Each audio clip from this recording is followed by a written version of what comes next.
All right. Today is Monday, September 15th, and we're talking AI agents. What happens when they go rogue? That's right. What happens when they go rogue? It's kind of scary. What am I supposed to do? This is the DTF Cyber Podcast. I'm Damian. We are without Troy today. And this is your boy, Fern. Let's go.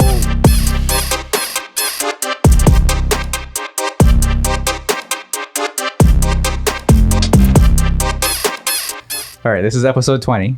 We got a special guest today. And every special guest now gets a WWE entrance style introduction. All right, let's hear it. Ladies and gentlemen, coming to the podcast studio is the only man that turned down Hogwarts because he didn't need a wand. He's the only man that reads sock logs in his sleep. He's the only person ever known to let AI read those logs so he could check its work. And even Professor X doesn't read his mind because he's worried about a backdoor into his zone. He's the one, he's the only Gary the Mentalist Chan. All right. I've never had an intro like that before. I'm excited to be here. Who are we throwing down today? Apparently Troy. AI chatbots. AI chatbots. Man, this is great to have you in studio. It feels like I see you in the other side of the country, and then also see you here in Phoenix. But you are a CISO, but you're more known for security mentalism. What is that, and how do you take mentalism into security? Sure. So thanks for having me, folks. And my name is Gary Chan, and I essentially try to combine mentalism, which is like psychological games, so understanding human behavior, so magic tricks, but really along the psychological line, and security. And I combine those two to create a really entertaining security awareness show that people have for their companies or for conferences as a keynote speaker. So it's a ton of fun, and I teach people basically security using mentalism. Yeah, keeps them engaged. Yeah. Keeps the eyeballs on, and when nobody's leaving in the middle of it, I know I'm doing well.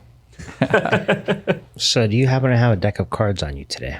I don't, but if you do, we can always do something. I don't. I don't. I was thinking, what if we could show the people what it... That's part of the mystery. I mean, if you haven't seen, some of the acts and storytelling, I think it's really storytelling.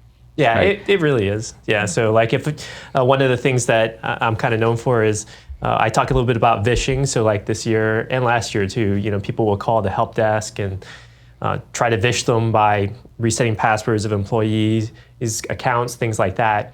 And what I do is I basically explain what these fraudsters are doing, talk about the psychological manipulation, how they try to basically use your emotions against you.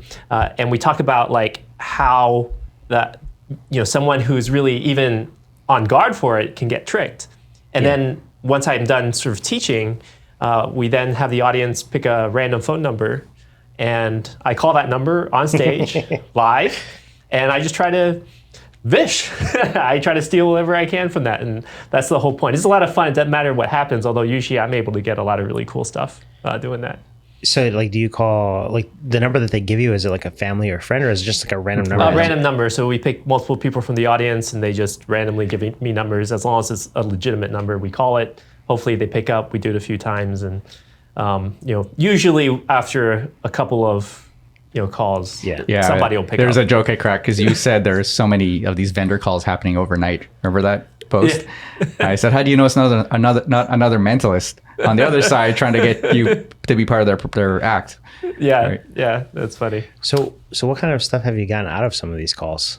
So usually we do something fun, and what I do right before that is I basically talk about how we can get somebody to say a word, for example, that we want them to say. And so my job on the phone is to do two things. One is to keep the person on the line for at least 30 seconds. So that's sort of one of the goals that I set. And then the second is within however long they spend with me, that they say that word without me telling them to say that word. And that's sort of the fun part. See if we can do that. So have you ever done trainings for like sales companies? I have done this performance for like sales kickoffs because they really like that. It teaches a little bit of security and also like some client-facing behaviors and things like that. But I don't do the training specifically. I do this for fun. So because like no one ever picks up a sales call. Let's back up here. He doesn't do it for fun, for free. So fair enough. Let's get that clear. Don't reach out to Gary saying, hey, come and do this for fun. Yeah. If you pay, he will show you. Yes. Right? Yeah. Okay. He'll give you a show. Right. Yeah, they can go to my website. And we'll put the link. that. We'll put the link below in the YouTube. Yeah, we'll add the link. So either if you want some training, some fun, or if they could just Google Security Mentalist and you're the number one person, right? Yeah, I'll be right there. Gary Chan, Security Mentalist, or just look up Security Mentalist and I'll be there. Okay. I'm the only one that does it, so makes it easy. Yeah. To me, I mean, that's like SEO optimization, right? Or was it SEO like at the extreme side, the only one, a company of one? That's right. Okay. Well, like when you said that, I thought like there's a lot of trouble with one, dialing people, cold calling, right? We'll just say like if you're on the vendor side, the sales side, there's a lot of cold calls. There's a lot of terrible cold calls, and it's just really hard to get people to stay on the phone to listen to you. So I think it's interesting, like from my perspective of like, how do you get someone that gets 10 calls a day to actually pick up? And if they do pick up, how do you get them to stay on the phone with you? Yeah. Right. Yeah. I think that'd be useful for a lot of sales companies that have really terrible training programs, right? That need better ideas of, The question is, does mentalism work on AI? No. Perhaps, because you can use some of the techniques to, like prompt injection. So I've tried playing with it a bit, and then like trying to get it to say certain things, and it really does act very humanish, right? Does it? It does. Well, let's jump right into the topics because that is. Yeah, that's the topic for today. So specifically, AI agents going rogue, right? And so here's the thing: is every conference that I've been to within the last 6 months, AI was the top thing, right? Recently, it's been more agentic AI, right? So there are a lot of people that are trying to leverage AI, but specifically agentic AI. And for whatever reason, I don't know if everyone is actually doing it properly, because this seems, based on some of these reports and some of these articles that we have today, there are a lot of people that are using agentic AI, but they're running into a lot of issues on the back end of implementation, where specifically these agents do things that were unintended or could have severe consequences for the business. So we'll go with the first article. Before we do that, should we define for everybody what agentic AI is? I can give you my definition, or maybe what I would say it is, and I think it's just it's a way that people are turning an automation into something that can be done repeatedly, right? How far you take that is maybe just a different level of agentic, but I think if you look at a task that someone has to do repeatedly that takes a lot of work or a lot of effort, but it's always the same things over and over, you can automate it. So maybe in broad terms, agentic might just be automation. Like if you were to replace agentic with automation, would I be wrong? Well, I think that's just automation. So, I mean, once you put AI into it, it's not just the automation anymore, right? So it's essentially just taking all these agents, deploying them where they're needed, and then they kind of go off and do tasks. Yes, there's automation built in, but there's also AI that's going to have to make decisions on the fly in there as well. Otherwise, it's not AI. There's no need for AI. It's just straight on automation. Yeah, I think what you said there was key, Damian, that essentially it's making the decision, right? So as opposed to, say, ChatGPT, where it just advises you and tells you what to do or gives you its thoughts, it can't really, ChatGPT doesn't actually do it. Yeah. The agentic AI will actually take an action and just make the decision and do it. And do it. So it is a blend of like that AI thought process married with the automation of getting something done. Right. I think that's the key. So, but I did find that there's a first article. I'm not sure if you're going to get to this one as the first one. The browser one, I think, was what kicked off this week. So the news article pretty much said that the Perplexity's browser, AI browser, went rogue.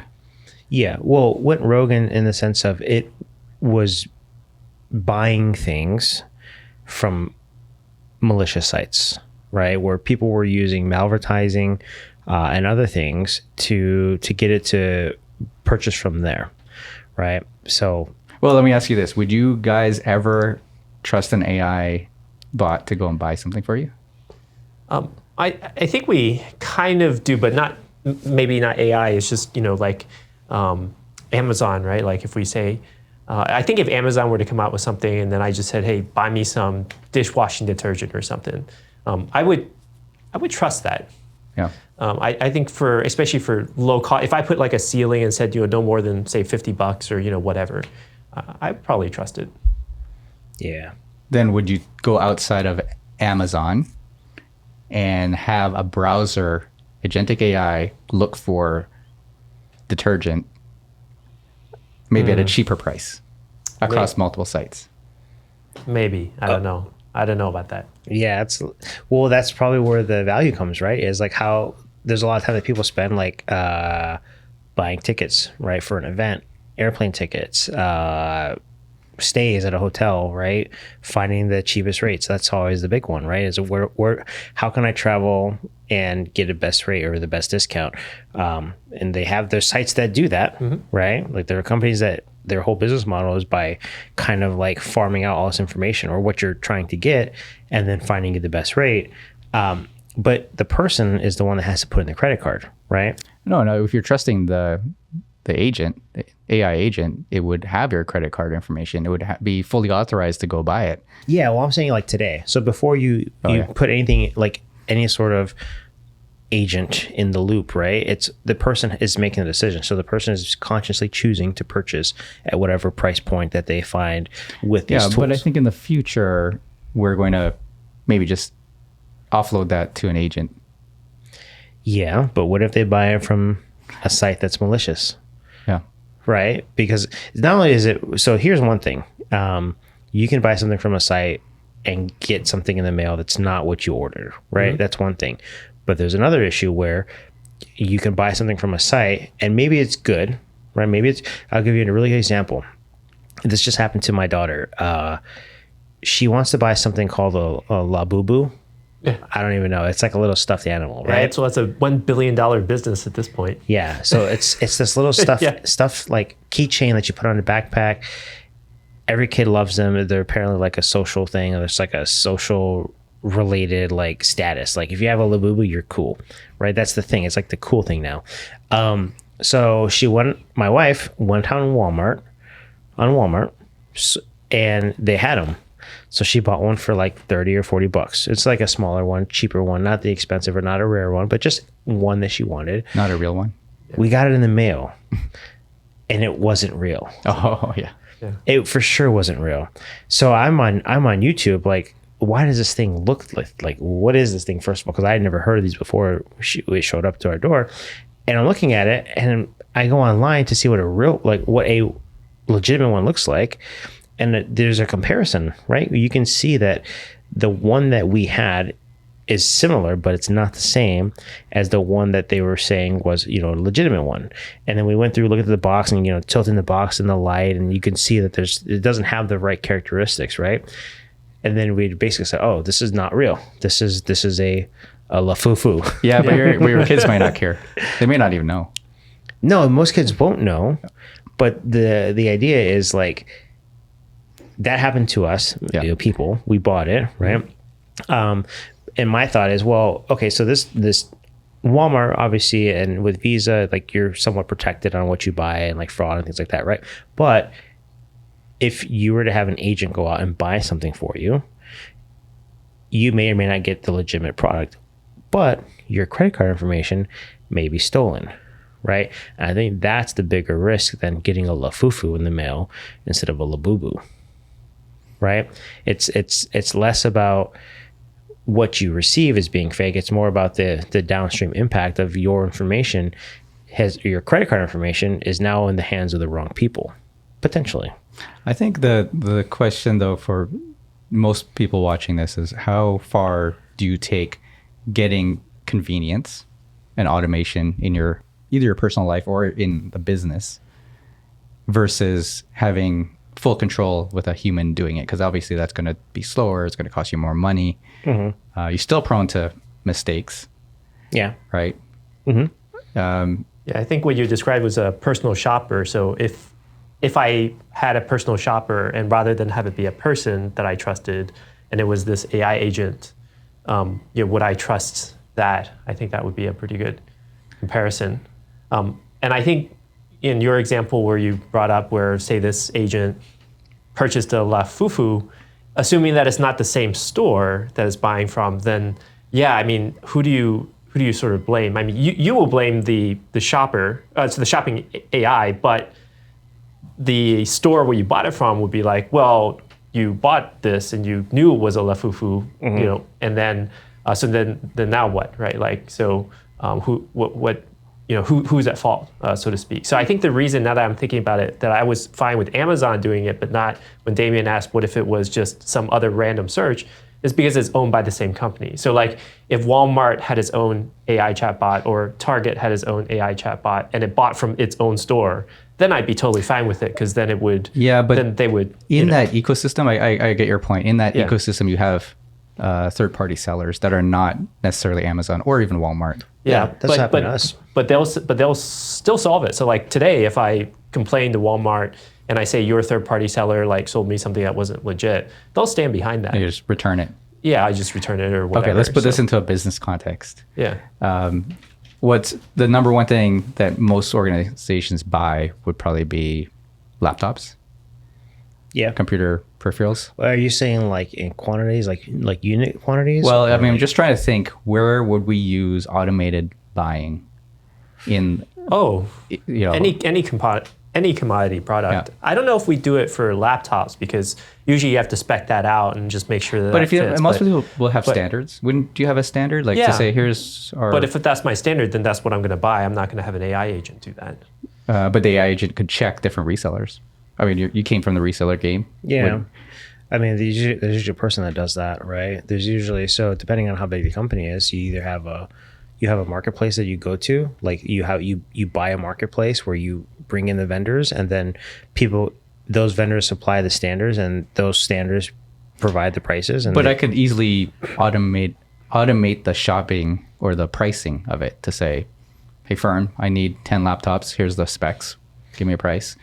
I think for something as expensive as that, I'd negotiate with the supplier and get a price that you can't find online.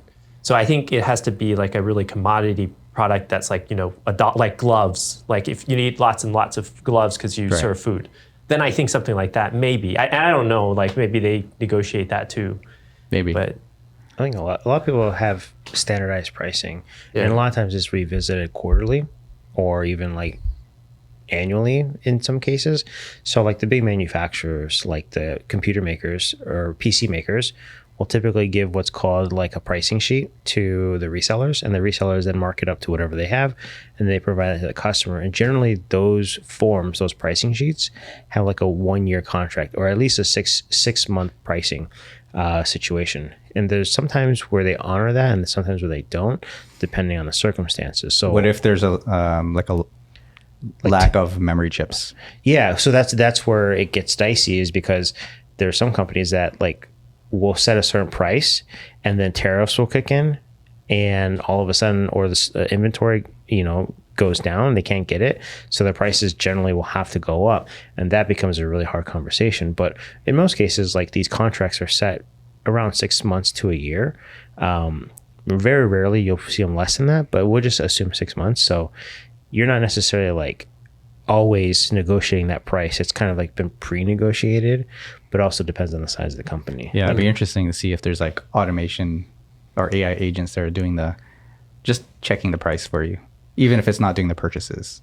I would think that most of the larger resellers are looking into ways to kind of automate some of that commodity purchasing, right? They even have it where there's AI agents that allow you, that you can, with some of the vendors, you can basically, when you send an email to the vendor, internally they have tools that capture what you've requested and generate that quote for the person. And then that person then takes that quote and then flips it back to the customer without having to do anything other than verify that what the agent did was accurate, right? So that exists already. So it's like getting that quote is somewhat being automated, but on the purchasing side, it might be a little bit different. I don't know. Yeah. So I think in this case, there was probably some malware or somebody got in between to really trick the AI agent into what to buy. Yeah, with the malvertising, yeah. And that's where I was talking about like the credit card stuff, right? Because now that credit card information is in someone else's hands that may or may not be a good actor or maybe malicious, right? So, Gary, I think this is a question for you. Like when you're talking about potential AI agents within your organization, what kind of guardrails do you have to put in place then? Oh, yeah. I mean, definitely dependent on the use case, but you got to have a lot of governance. And if you're talking about healthcare, for example, you have to be HIPAA compliant and follow all these rules. The problem with that, though, is it's not well defined. So nobody really knows what it is. And OCR, Office of Civil Rights, hasn't really said, if you do these 10 things, then you're good. It's one of these things where everyone's sort of trying to figure it out. So I think it's got to be sort of starting with some general stuff that it's still useful, like high volume. So to me, it's something like a call center. So if you've got a lot of people calling in to do certain things, we'll just take for an example, let's say that you're a company that has a online portal. A large number of those calls are probably like, I got to reset my password. I don't know what it is, and so if you have an agentic agent that is able to take all of those requests and then reset passwords, but do it in a secure way, then that would be probably a pretty good use case. And then you'd have to probably monitor it and test it, make sure it's good. And after a while, you can start relying on it and hoping that it works. Yeah, I don't know if you could ever fully rely on it because there's going to be some vulnerability that kicks up somewhere along the line, and what used to work doesn't work, or there's a new attack vector for that AI agent. So I do like the whole aspect of, well, let's put some kind of governance around it. Do you think that governance slows down that whole innovation process, though? Absolutely. I think that anytime you add another step, it slows things down. But I think it really depends on kind of how you look at it, right? So it's going to slow down your immediate interest in building this new feature, but it's not like you're not building something else. I mean, you're innovating in different ways. So it's just that it's going to be from a security or privacy side, or whatever the governance is intended to do. Ethics, for example, you're going to start building out those frameworks, and that part, there's going to be innovation there. So it's just that you're not getting 100% innovation of that particular feature. You're now splitting it and saying, okay, 25% for each of these 4 different areas. Sounds like it's still a risk conversation. Talk about risk every week. Yeah. So it's like a risk reward. What's my level of risk and how much reward am I getting? So if it's an automation in my personal life, how much of my privacy do I have to give up in order to benefit from it? And is it worth it? Yeah, I would agree. That's definitely the calculation. Although I would argue in personal lives, most people don't think too hard about the privacy stuff. We tend to say okay because it's convenient. Yeah. Well, it's like browser. Since we're talking about a browser, there's browser plugins that will offer you cashback or coupons on purchases you make within the browser. Yeah. But at what cost? Is there a privacy concern? So they see now what you're purchasing. Yeah. Do they actually steal your information potentially because they see the transaction? Yeah. So and they may even see more than that if they're in the browser. Maybe they see every page you load, Right. even if you're not buying stuff. I don't know, I don't know either. I mean, most consumers won't go to that level. Right. But we did talk about browser security and making sure organizations look at what extensions are being allowed to be installed. Yeah. I still have none on my computer. Yeah, I don't have any browsers. I disable all of them or uninstall them preferably. So we talked about buying things that you're not supposed to be doing. And that's, that's one thing, right? If you buy something that's not supposed to be there, that's not as big of an issue as having an AI agent go in and delete production database information. That's a little bit different, right? Now, how you recover from that, I mean, probably pretty simple, right? I'm sure most organizations do backups, but there's probably a window where there's a lot of damage that can be done. Well, I think that, the craziest part about this story, this article, is that not only did the AI agent delete the data, it tried to cover it up. Yeah, you might want to explain kind of what you're talking about for anybody who hasn't read what you're talking about. Yeah, so essentially, when you tell AI what to do, it interprets it, right? And if it interprets it incorrectly, it will take action, because like we talked about earlier, the difference between AI and agentic AI is it takes action. If it interprets what you tell it, and it does that incorrectly based on what you were trying to do, it could go into these systems, production systems, and delete records, right? Yeah, but this specific article has to do with something called a Replit AI. Mm-hmm. Yeah, it's a coding agent, so it's specific to building code, and so they probably had access to the database in this case. So we're just talking about how much access do you give AI agents. In this scenario, you have to give it access to your database because it needs to code and probably incorporate data from that database. Mm-hmm. But it just, for whatever reason, if it's a bad command or a misunderstanding, it deleted the production database. So that is probably the worst case scenario. But by the time you figure out what had happened, in this case, this AI agent went and faked some logs or tried to cover its tracks. Which is pretty interesting, because that feels like Skynet, in the making. Feels like a guilty human too. Yeah, I could imagine a person doing that. But so maybe for me, the first thought that I have is, should people even be allowing any sort of agentic AI touch production systems? Yeah. Access, what kind of access should it have? Well, not necessarily access. Should it even have access at all, right? Or would it be better to kind of put it in a test dev environment for a certain period of time to kind of make sure? Because what I'm kind of gathering from this is someone got the idea that they could not necessarily cut corners, but they could save time, maybe save a few bucks, put this tool in place, and it blew up in their face. And what I don't know, what's not very clear to me is whoever was responsible for this, was there a CISO in the middle saying, hey, there is this risk? Maybe that happened, maybe it didn't happen, right? And if that didn't happen and no one was aware of what could happen, that someone put this in place in a production system versus testing it out for 3 to 6 months to make sure that what it was going to do was, one, beneficial, but two, as desired and as intended. So to read that this agent went through and did all these things and with the deletion and things like that, my first thought is someone didn't actually test it. Someone just turned it on and said go, and they put it in the driver's seat of basically an 18-wheeler, and the person didn't even learn how to drive, potentially, right? Maybe it's a weird analogy, but it just doesn't feel like it was fully vetted. And maybe there wasn't someone in the middle testing it. I think we got to define whose responsibility it is, because you've got the vendor that says, hey, I've got this cool AI coding software platform. Mm-hmm. And then you've got a buyer that goes, oh, he's advertising this cool AI coding platform that I can use to help me with my work. And then I buy it.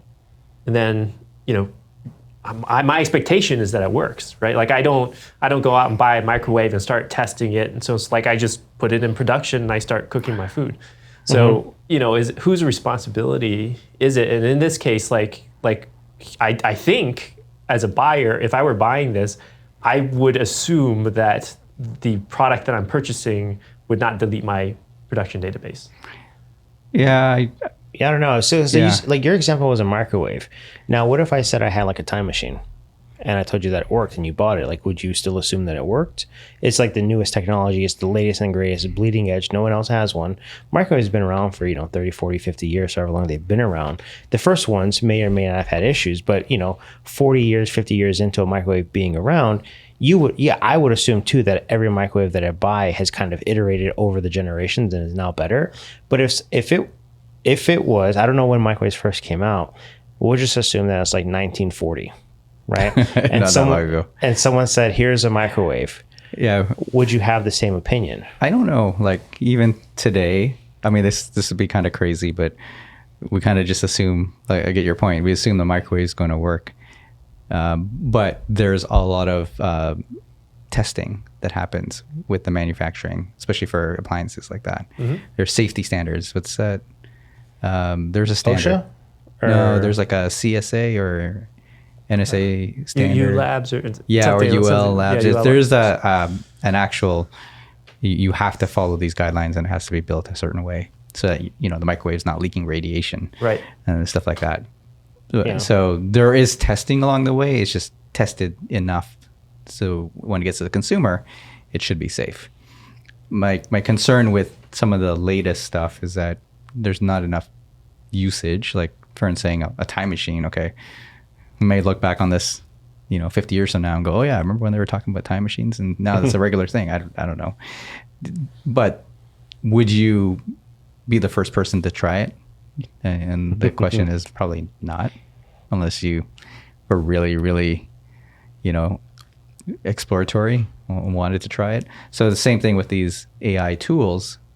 The question is how much testing. There has to be testing. I don't think anyone would go and put an AI agent in without at least running it in the test environment. Yeah, and I think the other thing too, which is important, is like you talk about testing, and so like when you think about car testing, they open and close doors, hundreds of thousands of times, right? Or whatever they do, like with a Cybertruck, they tested the glass, right? And sometimes it doesn't work, and they're breaking the glass. But like when you think of vendors that are creating a product, they're creating it off of databases that they provide and that they feed it, right? So it's very like standardized to what they have. It's not standardized to your environment, or it's not standardized to your but over environment. time, remember, these AI agents are learning. Yeah. So who's to say in a year of it being even in production that it's still operating at the same level without vulnerabilities, right? Yeah. I don't know. I guess that's where the whole testing part comes in. So maybe the food for thought is less about, and I understand why people want to do things and they want to be faster, they want to be better, faster, better, stronger, whatever the phrase is. Like I can see why they'd want to do that. But I think in a lot of cases when it comes to business versus personal use, that there should at least be maybe a minimum testing period where people buy a product and they put it to use in a test environment and ensure that they feel comfortable with the results that they're getting on certain actions, and then they kind of release that to production. Very similar to software, right? Like if some software were to break with a code update, like you don't just deploy all the software to everyone. You kind of do like small patches or small pieces here and there, right? So you kind of take this AI, agentic AI, and you say, well, we're going to test it for use case A, B, C, and D. And we're going to do it for this period of time. And if we get to that period of time and we feel confident in the results we've gotten, we can now release that into production to do those specific tasks. We don't just take it and drop it in and say, well, they told us it could do it, just do it. And now it has access to very critical business information and data that potentially could be at risk because it hadn't been tested. I think it's more so where I'm going with it.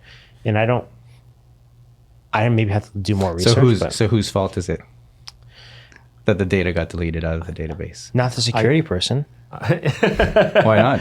because the whole idea is like, I think of security in terms of like, I think of like my family. If I tell my kid, don't jump off the stairs, don't run by the pool, don't do that. So you're saying security says don't do this and says no all the time? I thought we've been trying to get away from that. I'm saying there's a reason I say no, and there are circumstances where I have an understanding greater than my kids for a topic. Running by a pool, I've seen people bust their head multiple times. I've seen people jump off of stairs multiple times. I have experience and I have exposure to these situations that I understand what the potential risk and outcome could be for my kid. My kid doesn't know this, right? If I tell them don't do that because of this right here, they've been warned. If they choose to jump off or run by the pool and bust their head, it's not my fault for not holding them down and telling them they can't do it. It's their fault for taking the action. Yeah, but we don't know enough in this situation where maybe security wasn't involved. Yeah, that's why I was saying it's like I don't really know what happened here. Yeah. But when you said who's responsible, and I said not the security person because I think the security person, whether they're involved or not, has some role to play. Which is informing the people. Well, I mean, if there is, we talk about governance. Is there an AI governance committee where they talk about when they're going to use AI or how they can use AI, and is it, even if it's ethical in some cases, right? Yeah, I think in this particular case, I would place it very squarely on the vendor, because I cannot think of a single circumstance where deleting a production database is okay. And so I think because that's a universal thing that every client would want, then that's the vendor's fault. But if it was some other thing where you could see some clients being like, yeah, that's okay, and other clients being like, no, don't, well, okay, then now you're talking about configurations and like more specific to the client environment. Yeah. So then in that case, that's not necessarily the vendors. But if every single client would want it that way, then like I think that's the vendor's fault. I think, okay, so I agree with you to some level. I think there is some vendor in obviously you're buying this tool. I think it's a purchase tool, not open source. Where it gets trickier and where I would say, yes, this is more of that AI that from the vendor that's the problem, is where it tried to cover its tracks. Right? I understand. Okay, maybe there was an input from the user to delete the database. You know, that misinterpretation. If you say it takes into a command that you say, you know, clean up the database, and it deletes it instead of cleans it up. So I think it's like a miscommunication prompt problem. But as soon as it starts to try to cover those tracks, then maybe the AI knows that, hey, I made a mistake. Let me fake some stuff here. Well, in this particular case, they actually said we have production code freeze. Do not make any changes, and it made changes. But yes, if it were then I would agree with you. The covering of the tracks is probably worse. Like the cover up's always the worst. The worst, yeah. I would say worse. So, like employees, you ever have an employee that makes a mistake? Of course, yeah. Yeah. Every day. I make mistakes. Everybody. Yeah.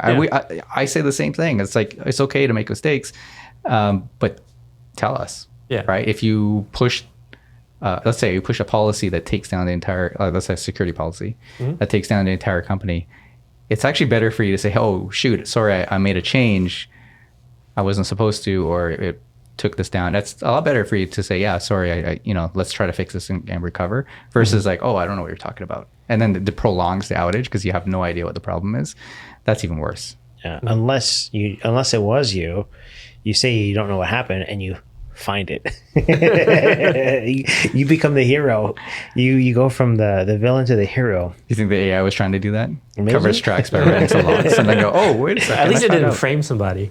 That's the next level right there. I have heard stories where people blow stuff up right internally on their networks, and it's like, well, what happened? And it's like, oh, let me look into it. And then, of course, the outcome or the situation was something that they were already aware of because, well, they were kind of involved with it. But yeah. So I think that the takeaways here, right, we talk about AI across multiple groups, not just, hey, I'm a developer, let me pull in an AI agent and start make my life easier.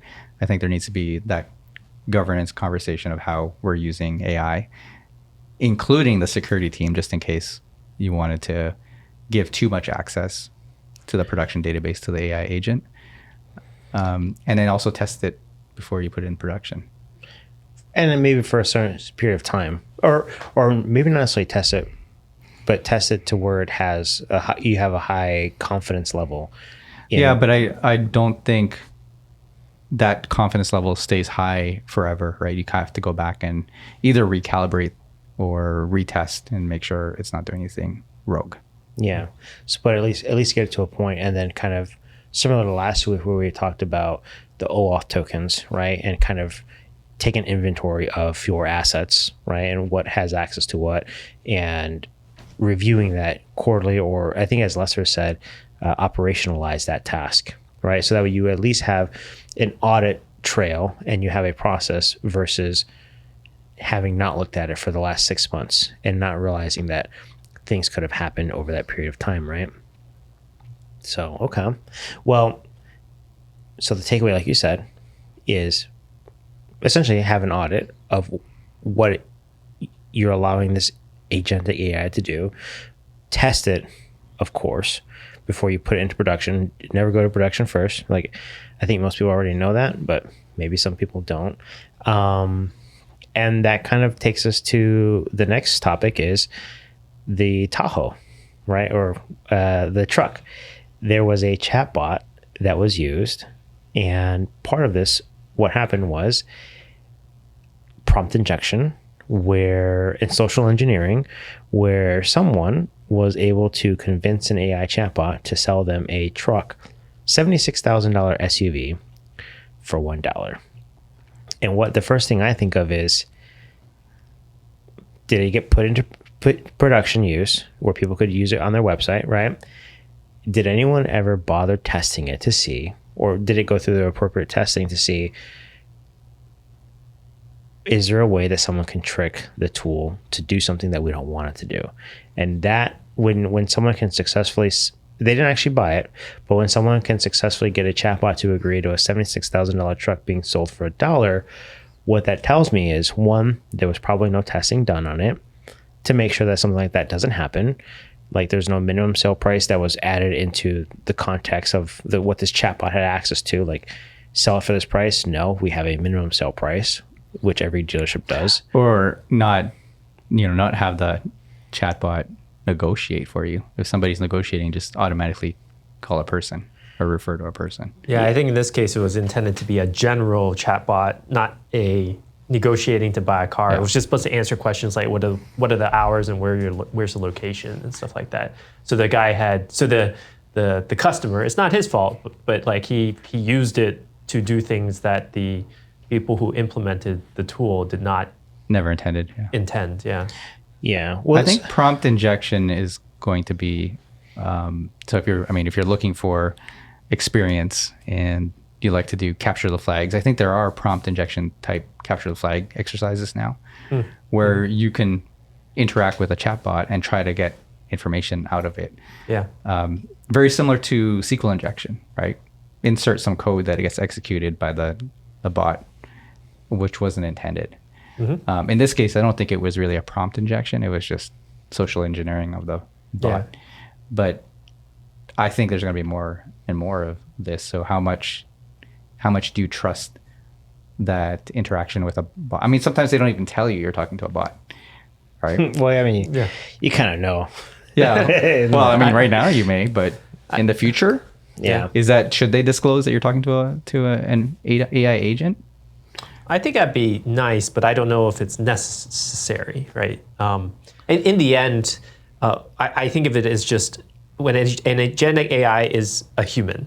So if the human negotiated with me and said, I will sell you a car for $1, like, I think that, the organization is well within its rights to basically fire the human. Fire the chatbot? And say, like, we sort of, I think this would be kind of hard. I think it really depends on the details, but like, I think it would be pretty reasonable for the organization to say, even though it was a human, a representative of our company that agreed to sell you this car for $1, I think we both know that is just, that's just not right. Yeah. But I wonder where the laws go. I agree. Yeah. Right. Are they still obligated to sell that car I know that's the hard part, because that's so Air Canada, I think it was one of the airlines. They had someone that used a chatbot and said, hey, my family member passed. I'd like to buy a plane ticket, and the chatbot said, yeah, we've got a bereavement policy, and if you can get a refund or some partial refund or something if you apply within 90 days after you buy the ticket. So he bought it, like $700 or something like that. And then he applied for it within the period of time that the chatbot said. And then they said, well, no, you have to actually negotiate that. Our bereavement policy is that you have to negotiate the price before you actually buy the ticket. But he said, well, the chatbot said afterwards. And so then they went to court, and the court said, well, your chatbot, like, how is a normal human supposed to know that so it's a representative of your company. Yeah, they're a representative of your company. So I see that. Mm-hmm. I think the biggest difference here is the magnitude of it. I think that sounds pretty reasonable, that this is a bereavement policy, but it doesn't sound very reasonable to me to sell a car for $1. So this is the opposite side of this, right? The first topic we talked about, AI agents going out and making bad purchases. This is on the selling side. Mm-hmm. So how many organizations will use AI to price their products? And what happens if they make a mistake? Oh, yeah. Well, pricing is used all the time already. Mm-hmm. Airbnb or any of these companies that set pricing for things. That's used all the time. Amazon does that, I'm sure, on the back end. Mm-hmm. But I'm sure somebody sort of reviews that, at least in those cases. I don't know, and not all the time. True. But the example you gave with the airline, I've seen that before, where there's certain shopping forums that people will go on and say, hey, there's something's mispriced, go buy it. And people like flood that site go buy something that's mispriced. Now, that's not necessarily AI induced. It could be somebody doing a fat finger typo. Mm-hmm. Instead of saying this is $100, accidentally put $1 and forget the zeros. So in that case, that's probably the same as having an AI agent go and auto price stuff. So you'd probably be liable to sell it for that amount. But in a negotiation, like if you don't know it's a chatbot, you think it's a person, then maybe there's some liability for the company. Mm-hmm. There's at least some level of reasonableness between both parties, though. Like, I think this person knew what they were doing, and you put this in front of anyone, and they're like, yeah, there's no way you're going to get an $8,000 car for $1, buddy. Like, it's like, obviously I'm not a lawyer, but like, I feel like a lot of the stuff that I've seen, there's always a sense of reasonableness and expectations that have kind of been set like precedent on prior cases. So it's like, would this happen in normal circumstances? Would it get through? The answer is no. So no. But let me put it this way: there's a whole industry for bug hunting. Mm-hmm. So could this person then go back and say, hey, you don't have to give me the car, but maybe you can compensate me for finding a bug in your software? Yeah, that's a good point. If they were part of the bug bounty, right? Yeah, but they have to be, right? I don't know how many. I think there's some who are, obviously a dealership's not going to be part of a bug bounty. A software company would probably. So if you find something that doesn't work right, mm-hmm. You can submit it through a bug bounty program. Yeah. But I think there's also some ethics there. Like one of the episodes we talked about that one person that was actually hacking companies and then turning around trying to sell them services to then close the holes that he had hacked into. Remember that episode? Yeah. The guy, was it a dealership that he was working for? Or it was like a small business, and he was contracted to help them with their IT stuff, but he would purposely break things so that way they would have to call him to fix it. And then he'd fix it, and then he'd get paid like $500 or $1,000 for the effort. Yeah, so he was essentially generating his own business. Yeah, it's kind of like the joke of like driving down the highway and just like throwing rocks if you're a windshield company, right? Just like I hadn't heard of that one before. No, that's funny. Dump rocks on the road and just wait for the phone calls, or get a billboard for like cracked windshields and just like drive and just dump rocks all over the highway. And then it's like a mile down the road, it's like cracked windshield. Like, look, lucky for me, there's a windshield thing. So, but the main thing with this one, again, I think is it goes back to testing, right? Had they tested it or tested the chatbot to make sure that but you're assuming that they had the skills to test it, or even the right companies or services to help you test it. I think a lot of organizations think today, oh, there's a chatbot I can just plug into my website, turn it on, and I'm good. Yeah. Right. Yeah, and to be fair, that's how a lot of the vendors sell it, right? Like their whole website's like, oh, minimal work, just buy it. So back to your point on the vendor being responsible, the chatbot, do you think that was like sold from a company as a service, and maybe they're responsible for it? Maybe they should. I don't know about this case because this was pretty specific. I mean, they were negotiating for the price of a car. I mean, I think that's not necessarily something that company would be responsible for unless they sold it as a chatbot for negotiating cars. No, but even if it was a chatbot that was sold as a customer service bot, Yeah, it shouldn't be negotiating cars. So it went beyond its bounds of. I would agree. So I wouldn't put that one on the vendor. No. No, I wouldn't put that one on the vendor. Like if you were to sell me a chatbot and you said, hey, this will handle all general inquiries, but then it starts to do things outside of that responsibility, wouldn't the software be responsible for going outside of the bounds of responsibility? I don't think so, because if you if I sell you a knife and it's used for cutting meat, and then you use it for doing other things that are really bad, Yeah. you're misusing the tool. That's not my fault. Okay. But I take your point. So but misconfiguration then. So whoever implemented it didn't configure it properly to say you can only use a knife to cut meat. Potentially, in this case, I'd have to think about it a little bit more. I know you're trying to box me in here. No, it's a good conversation. I think this is one of those things where, we always said, hey, this podcast is like we're sitting around the bar and just talking. This is actual real conversation. I think we naturally have this conversation in a social setting. So, and I wonder about that though, because there are organizations that take AI tools out of the box and they just drop it in without testing it, without proper configuration, and then it causes issues like this, right? Yeah. So, is it the vendor's fault for selling the AI tool? Not necessarily, but there may be an education aspect. We talk about education on tools. If users are not educated on how to implement something in the right way, then it may not work out. So in this case, the chatbot was disabled. Yeah. Right? Yeah. It's not unheard of, because in one of the articles in a 2025 survey, what that survey showed was that 80% of companies had experienced unintended AI agent behavior, right? So with the chatbot, with the Replit, two companies that were in a situation where their outcome was something that they obviously did not intend to happen. And 80% kind of, to me, seems a little bit absurd. Do you think it's high?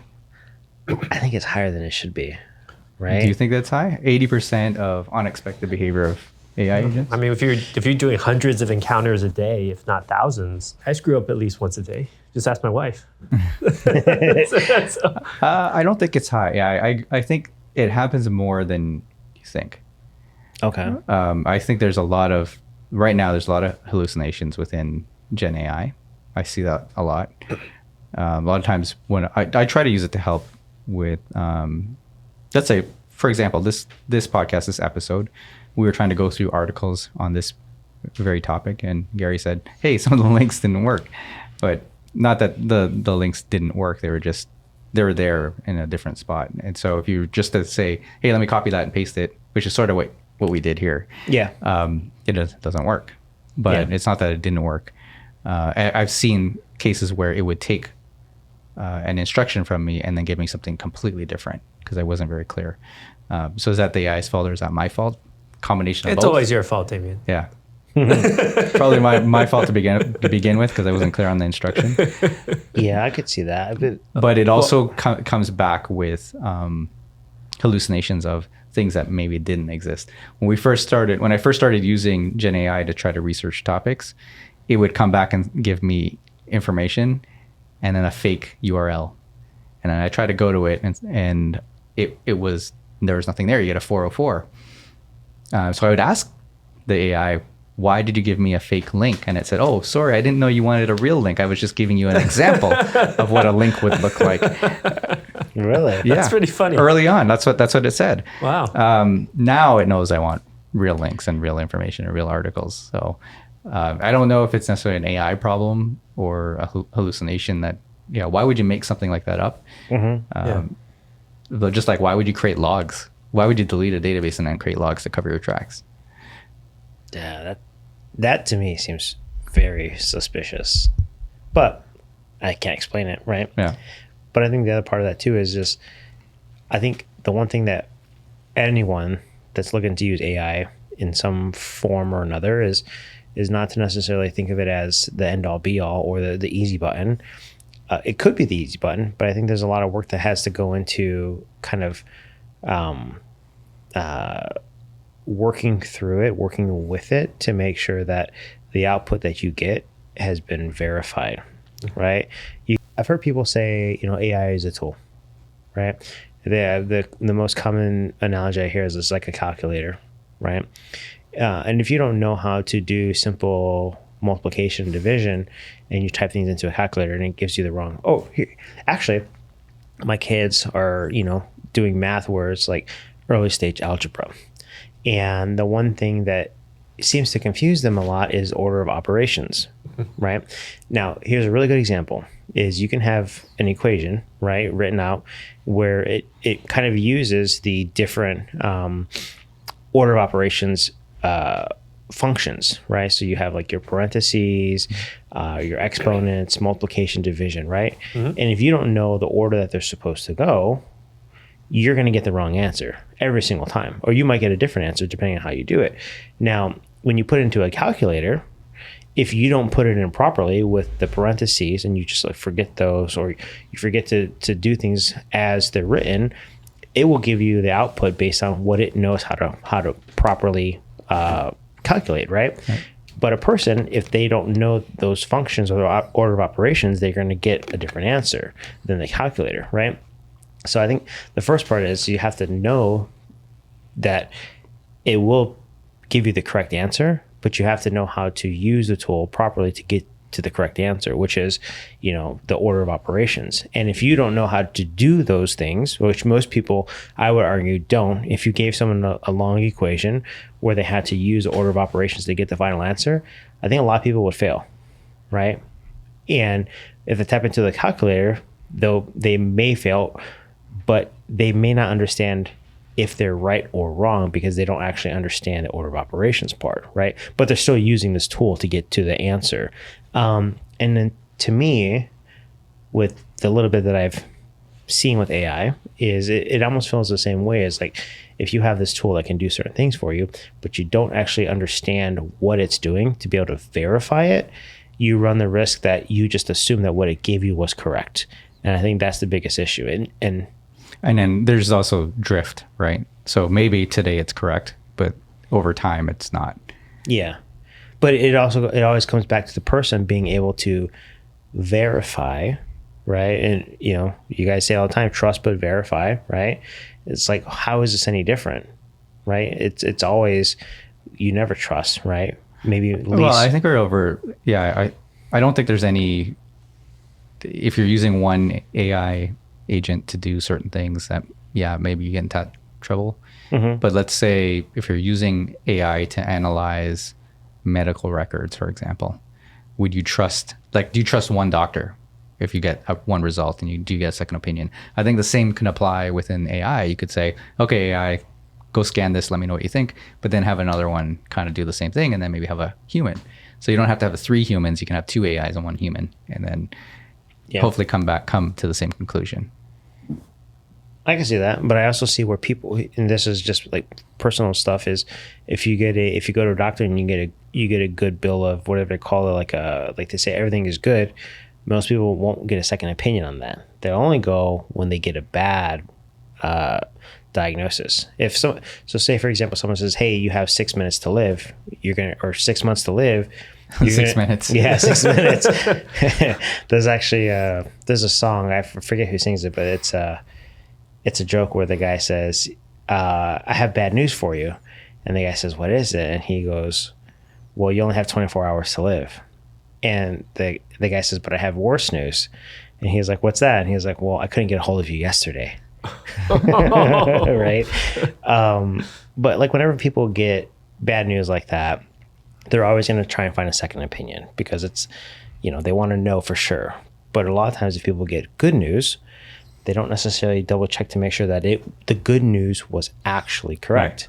Right. So I'm not sure if I agree with that. I think if it differs from my expectations, regardless of whether it's good or bad, I go seek a second opinion. Okay. So a chatbot that magically sells 100 cars, you'd be like, awesome, great work. I would double check that. Yeah, what do you mean you sold them for $1 each?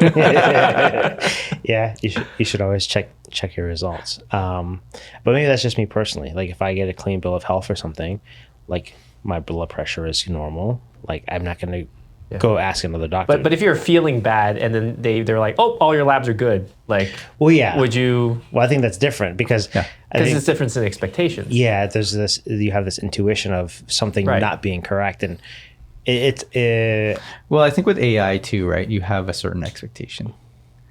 All right, I don't know how many people would implement agentic AI agents and not have an idea of what the output will be. Well, hopefully, yeah. Yeah. Well, it depends. I mean, you're doing, so for automation, I definitely have, an idea of what I want. But if it's agentic AI, then by definition, I mean, it's more generalized. So like, I'm not going to cover every single use case. So I may not have the right expectations for particular situations. Well, the way I would implement it, like I'm thinking just straight, let's say SOC activities, right? If you're getting an alert, security alert, and the agentic AI agent says, "Okay, I got this," and deals with it according to historically how it's been dealt with. But if it gets something brand new, I don't know if I would try. At that point, I would say, "Okay, if you've never seen this before, escalate." Right. So it's not like going outside of its bounds. But not to say that there's not a lot of companies going out there and saying, "Go run my SOC for me," using AI agents. But I think we'll get there, right? Let's say in the next year, I think we'll see a lot more progress in that area. Yeah, there are tons of SOC as a service that claiming that they can take out all the humans. But yeah, you can't do that. In my opinion, I don't think that's possible today. Today. Yeah. When do you think? Well, I don't think ever, but I do think that it will be mostly there in like 5 years. I think we're close. I don't think it would be ever like 100%. Right. Right. Yeah. I think in the next 1 to 2 years, you'll probably see a lot more on the low level. Agreed. And you'll never get rid of like L2, L3. So L1 probably be covered. Everyone who's working L1 today, you're not going to lose your jobs. You're just going to move up the stack, and you'll be hopefully overseeing the agentic AI agents doing the L1. And L2, L3 will probably still be there. Yeah, the thing I have with the AI stuff is it's very good at, because it's trained, and so it's a behavior. It's basically basing its predictions based on what's happened in the past. So if it's never happened before, I'm not sure that it necessarily knows what to do. So the world changes so fast nowadays. There's less and less of new stuff, and so I think it's going to be a while to get to all the way, like you said, maybe level 2, level 3. I think it'll definitely be a while. So, random thought, kind of off topic, but what happens to the entry level jobs if layer 1 goes away? I think you still sort of need it, but only for training purposes so that they can get to the next level, because you need those people to be more creative so that they can beat all the other AIs that are out there that are using all the things that it was trained on. So I think that you would still have the job, fewer of them, but you would still have the job, even if only so that you have a pipeline for more advanced engineers later. Because I don't think you can get rid of like advanced engineers. No. I was thinking more so like if the entry point for a lot of people is the first level of Yeah. the SOC, Yeah. right? Like, Maybe you're the ones that are validating the work of Right. L1, That's why I was saying, like, Yeah. it'll be and then also Training. find more uses for L1. So yeah, I think it doesn't really go away. I don't think it's like you're really losing jobs. It just shifts. Yeah. Okay. And I think the L1 guys may also then just end up doing a little bit more customer facing, like maybe read the report out to the person as opposed to just doing all the technical work, right? So that they get a little more experience, like doing broader other things as well. Okay. Just All the introverts out there are cringing right now. Yeah, I What do you know. mean I got to talk to people? all the mushrooms. It was one of the talks. The guy was talking about. Andy was talking about how people in security tend to be like mushrooms. They're just like darkened in a corner somewhere. Highly nutritious. Yeah, highly nutritious, but they don't want to. They don't want to come out into the sunlight. I agree. Do you know what they call engineers that know how to speak? People. Management. Yeah, It's a terrible joke, but I get it. I've met some people where you're just like, hey man, just go back to your desk. And I hope that you never talk to a person like that's looking to buy anything that we might be selling. But yeah. But you need those folks because they're brilliant and they're the ones that make all of the discoveries, the innovation, all the technical stuff. So definitely, everyone has their role. we are getting close to the end here. So we've been going for about a little bit over an hour, probably about an hour and 10 minutes or so. So we covered a lot, right? We covered rogue agents, testing them, right? Kind of setting some form of governance around how you use them, and maybe even more so the results that you get from those use cases, whether they're acceptable or not, and kind of, fitting these tools into certain use cases that yield you the results that you're looking for, right? What's reasonable versus what's not. I can't really think of maybe anything else that we kind of touched on, but to me, those all seem very important. And I think from talking with you guys today about it, I think the most important part is people just have to stop assuming that this tool or this product or whatever has been sold to you as a bag of goods will always do 100% what you intend without you taking necessary precautions to test it. And I think it's maybe naive even to assume that just because you bought it means it's going to work 100% of the time, every single time with new technologies, right? With maybe some like tested things, going back to the microwave, it's been around for so long. I think people can assume that what they buy now will do what it's supposed to. Mostly.